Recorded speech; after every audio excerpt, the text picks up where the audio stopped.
Interactive digital entertainment media, video games, the creation of wonder, of fantasy, of imagination and power, a world where you are the hero, the villain, the main character, and the hidden assassin all at the same time. Video games have fueled players with ambition, dedication, achievement, and purpose for decades, whether through the playable characters, the interactive gameplay, or immersive experience as a whole. But there is one aspect of gaming that is not as commonly recognized for its impact on the player: the environment of the gaming world.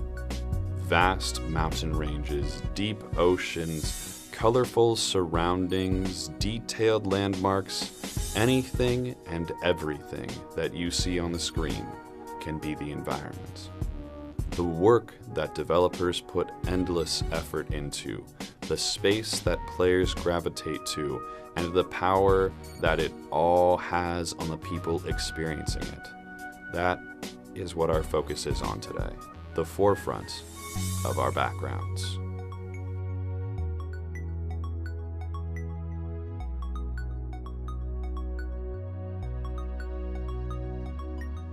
It's impossible to miss these detailed environments for what they are, the driving force for our immersion into the gaming world. But what is it about these vast landscapes and environmental designs that developers have found to work in guiding a player through the gaming experience?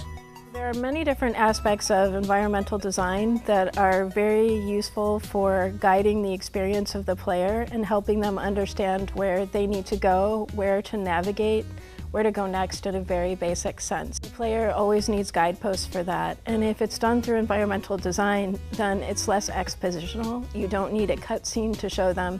They can just start to intuitively have a sense that, okay, there's a light in the background, there's some contrast with what I've seen before, that's something new, maybe I'll go towards it, maybe I'll check it out. There are many other ways in which environmental design and visualizing different visual components in general helps to communicate emotion and mood and story progression as you move through the game. So you can have a sense that the lighting is starting to change, this signals maybe possibly a change within the game stories. Games like Journey or Abzu have utilized their environments and unique design to motivate players to move through the game in an effort to seek out new worlds and experience the environment for what it is. These kind of games represent the true nature of drawing in a player based almost entirely on the design of the game's world. No matter what the game is, big or small, there is always a huge attention and time to developing these atmospheres and environments. So there's different ways in which the player can use environment to draw and guide the player in.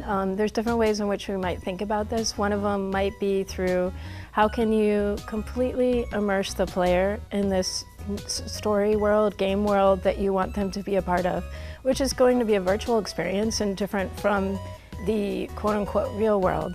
And how can you make that so visceral and so alive and feel so well designed that they feel like they're in a completely new space? But as far as environmental design and all of the visual aspects, we can really look at this long, rich history of cinema and take what is useful from that to help us create a sense of immersion within our projects and communicate all of these other aspects of story and mood through environment. Putting together these gaming worlds takes on stylized environments of their own. However, it is also very common to utilize real-world imagery to design the space. So one of the challenges with gaming is that ability to render at high resolution. So I actually, for 3D environments, have tried to apply a sense of style. Me as an individual, or me working with a small team of people on a low-budget situation, it doesn't make sense to try to match the graphics of a AAA game that has, multi-million dollars in development. So I actually think it's better for indie developers to come up with a style that's more doable. Developing an environment that can tell a story visually and guide a much stronger experience for the player. I think the research process of looking at the real world and also looking at virtual examples is an important part of any process, whether it's photoreal or whether it's stylized. We should always be looking for inspiration. So the idea of a tree in our mind or a Swiss Alp in our mind is going to be probably much more generic than actually looking at one and really taking the time to observe and model it based on the real world. But do the players of these games truly recognize the time and effort that has been put into these environments? The environment can really impact the way I play and enjoy a game, because as a gamer you can really tell the difference between like environments that have to do with the story and environments that are just kind of there for the sake of looking good. It doesn't matter if it's like 16-bit graphics or like 1080p, like having a very story-driven and like everything that's in the environment look like it has a history can be part of how you play the game. Like, wow, what's over here? What does this part look like? Why does it look like this? What's over here? Like, there's just so many little parts of environments that you can explore and understand that are just part of the overall narrative. Players of any game often experience elements of the environment in their own way. Recognizing a rather excellent environment against a poorly developed one based on their play style and movement throughout the space. A great environment example, I'm gonna go with Destiny a lot of the time, because there's just so much history involved in all of these little things. Like, there's so much backstory to why these environments look the way that they do, and you can see that the way that developers put things in these environments very purposefully. And you can tell, like, oh, this is really cool because it reminds me of this part earlier in the game where they talked about that, and then you see how it relates to other parts as well. And it's just really kind of cool to see the environments come together. A poor environment, I'm probably gonna get a lot of flack for this, but there's several environments in Legend of Zelda Ocarina of Time where they just feel kind of lacking.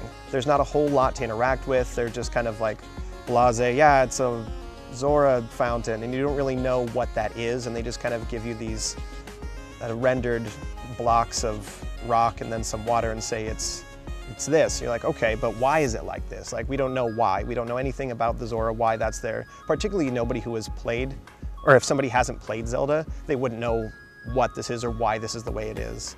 And I feel like they didn't handle the storytelling elements of that environment very well. Often players do not always feel the need to be involved in a detailed and beautiful environment to enjoy the gameplay they experience. Sometimes these players find beauty in their own ways. I don't think that, graphically speaking, an environment needs to be beautiful, just as long as it's like accessible to the player, it's got what it needs to make sense, and you can have fun in there, essentially.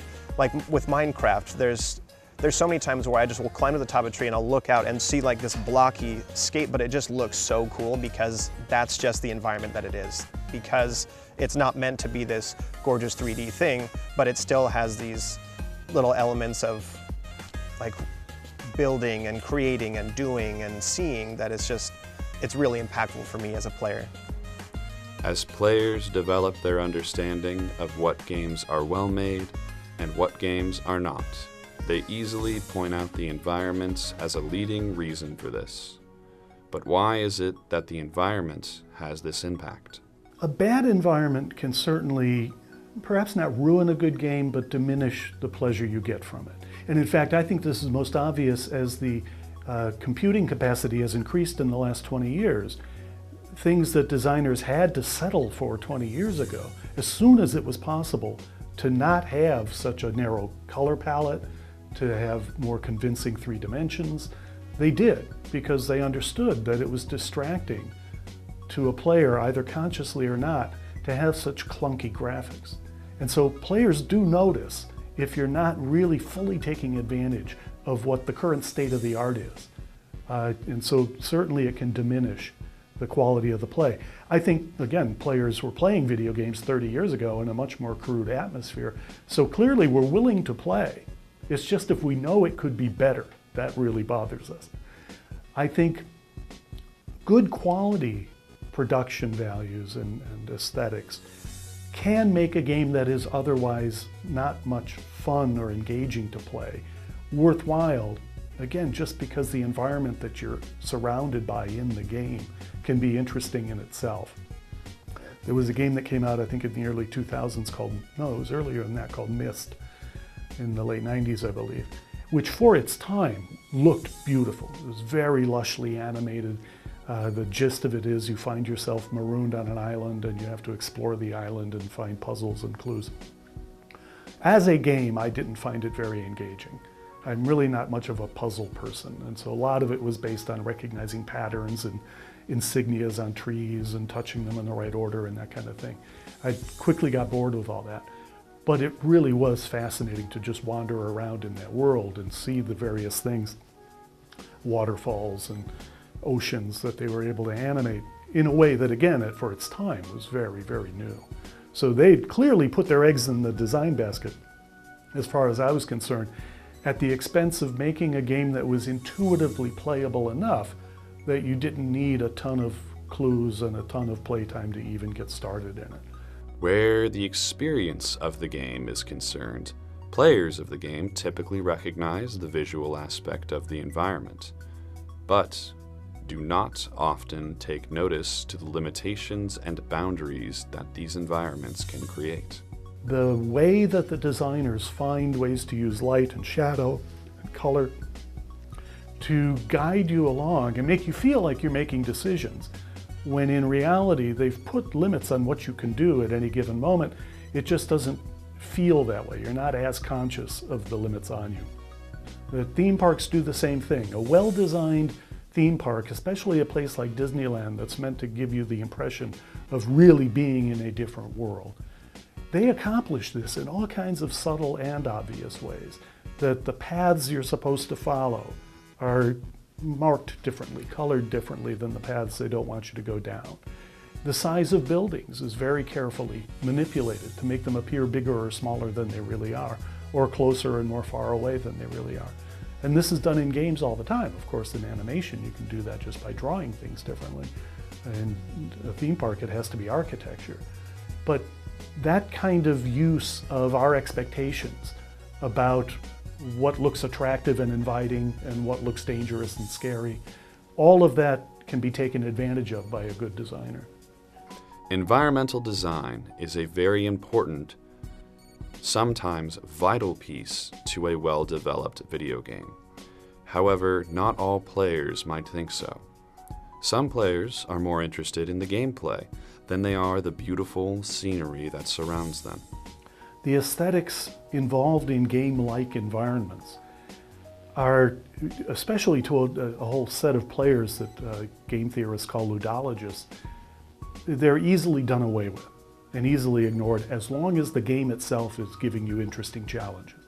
And so you can ignore all the beautiful scenery as long as the game is forcing you to make interesting decisions. The other way around, they're very skeptical of. If the game itself isn't fun to play, the decisions and challenges it provides you with are not interesting to you, no amount of beautiful aesthetics is going to make up for that. And I tend to be more sympathetic with that understanding of games. No matter that experience, no matter that player, no matter the console, gameplay, or graphical advantage, environmental design is an important and crucial part to the overall enjoyment of a video game. From expansive skies to abstract realms, the environment always has an impact on the player and their ability to immerse themselves into the experience of the interactive digital entertainment media, into the experience of the video game.